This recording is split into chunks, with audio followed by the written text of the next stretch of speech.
third made of fire.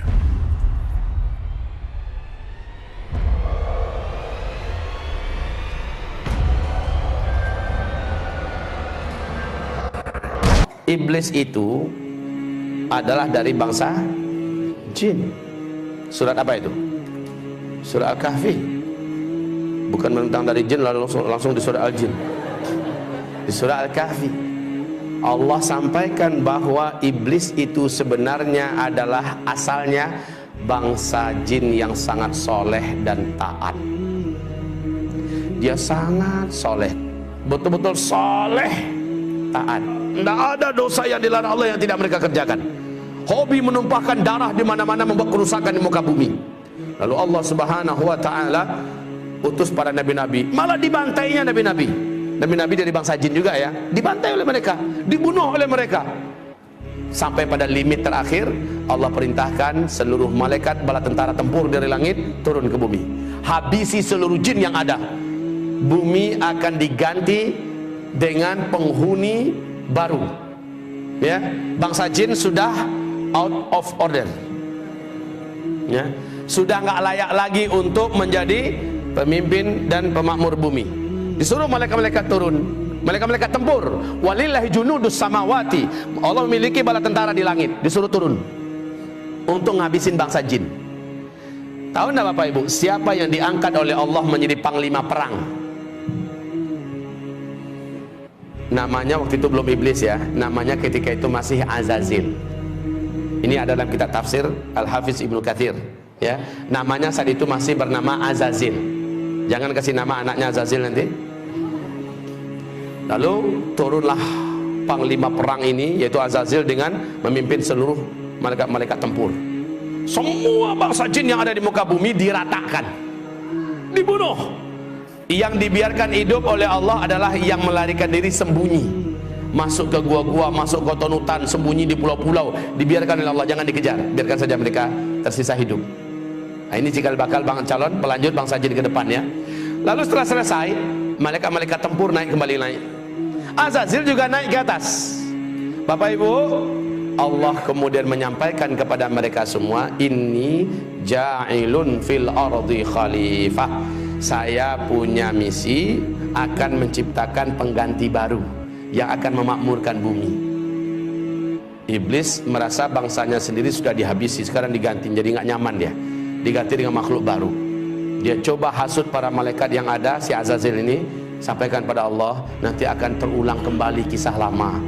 Orang akan menumpahkan darah, buat kerusakannya kayak lama-lama aja. Ya udahlah, kita aja lah, kita aja makhluk Allah, khusus nyembah Allah. Bahasa Azazil ini disampaikan oleh malaikat kepada Allah.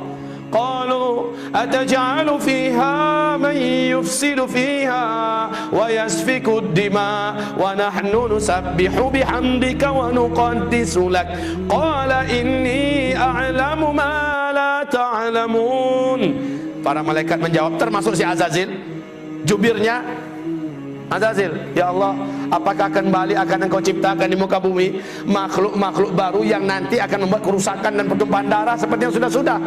Cukup kami ya Allah, cukup kami sebagai makhlukmu, kami akan menyembahmu seperti yang sudah-sudah. Kami tidak akan berbuat dosa seperti yang telah kau saksikan ya Allah. Please ya Allah, enggak usahlah. Lalu apa kata Allah? Inni a'lamu ma la ta'lamun. Saya ini sudah punya strategi dan rencana yang kalian tidak tahu, dan kalian akan lihat apakah mungkin makhluk ini akan berbuat dosa jika dia punya bekal seperti yang akan berikut ini. Jangan kemana-mana, saksikan sebentar lagi. Dengan kun fayakun, Adam pun tercipta. Dan iblis tahu, Azazil ini tahu dari apa Adam diciptakan. Seluruh mereka tahu dari tanah liat, saripati tanah liat. Tanah liat itu di bawah. Ya biasa posisinya dalam tanah, diinjak-injak dan agak sedikit bau.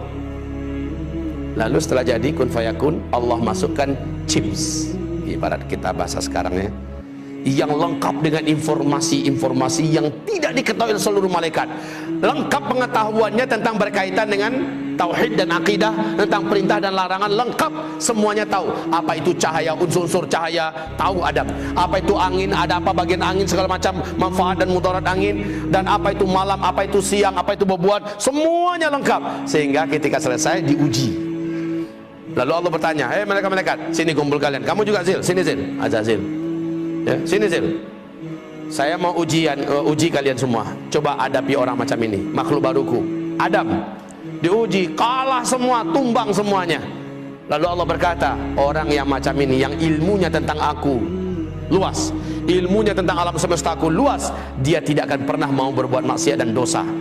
Makanya dikatakan innama yakhsyallaha min ibadihil ulama. Yang paling takut kepada Allah dari seluruh hamba-hambanya adalah orang-orang yang berilmu. Jadi orang yang berilmu tidak akan berani berbuat maksiat karena dia takut kepada Allah. Setelah itu memanglah sujudlah para malaikat, karena Allah perintahkan sujud.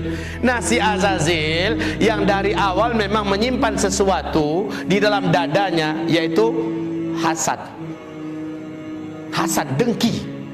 Dia tidak rela dan dia tidak mau kalau orang senior yang hidupnya telah teruji selama ini patuh dan tunduk pada Allah, masa dia yang harus sujud pada junior yang baru saja jadi.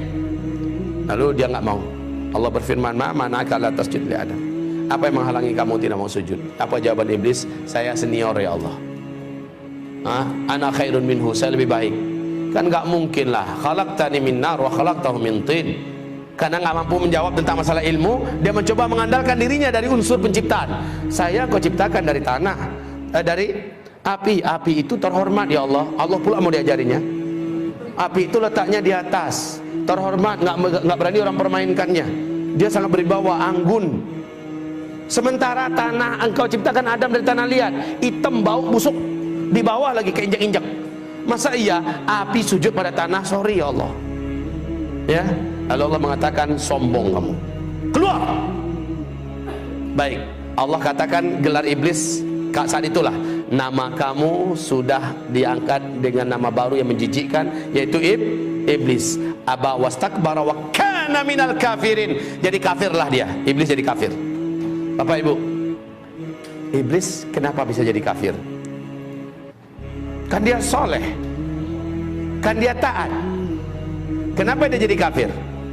Awas, hubungkan kajian kita dengan la ilaha illallah loh.